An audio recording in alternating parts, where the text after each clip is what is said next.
Hello, নমস্কার। কেমন আছেন আপনারা সবাই? তো কয়েকদিন আগে এই শাড়িটাতে কাজ করেছিলাম, যেটা আপনাদেরকে দেখিয়েওছিলাম। তো এইটা একজন দিদি কাজ করতে দিয়েছিলেন। তো সেটাই দেখে আরেক দিদি এই শাড়িটা অর্ডার করেছিলেন, কিন্তু এই শাড়িটার সেম প্যাটার্ন আমার কাছে ছিল না। কারণ ওই আগের শাড়িটা যে দিদি কাজ করতে দিয়েছিলেন, উনি পাঠিয়েছিলেন।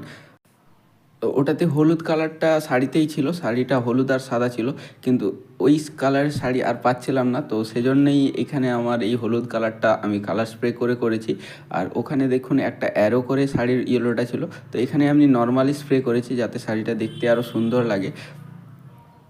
তো ফাইনালি কাজটা কমপ্লিট হলে আপনারা দেখে জানাবেন যে অরিজিনাল শাড়িটা ভালো লাগছিল না আমার স্প্রে করাটা ভালো লাগছে। তো যাই হোক, একই কাজ হচ্ছে, সেজন্যই আর সেরকম কিছু বলছি না। আর আপনারা যদি এই ধরনের হ্যান্ড পেন্টিং শাড়ি নিতে চান, এছাড়াও কোনো ধরনের হ্যান্ড পেন্টিং শাড়ি কাস্টমাইজ করাতে চান, তাহলে যোগাযোগ করতে পারেন। যে কোনো ধরনেরই শাড়িতে কাজ করা হয়, এছাড়াও কাস্টমাইজ করে দেওয়া হয়। এছাড়াও বিভিন্ন ধরনের আলপনার কাজ করা হয়, তো সেগুলো যদি আপনারা চান তাহলে যোগাযোগ করতে পারেন। এই যে দেখুন, এইখানে স্প্রে করার ফলে কালারটা কতটা সুন্দর লাগছে। ওখানে অ্যারো ছিল, কিন্তু এখানে স্প্রে করা হয়েছে, তো প্রত্যেকটা জায়গায় সমান। তো এখানে ইয়েলোর উপরে রেডটা পড়তে কতটা সুন্দর লাগছে। আপনাদের কেমন লাগলো সেটি জানাবেন।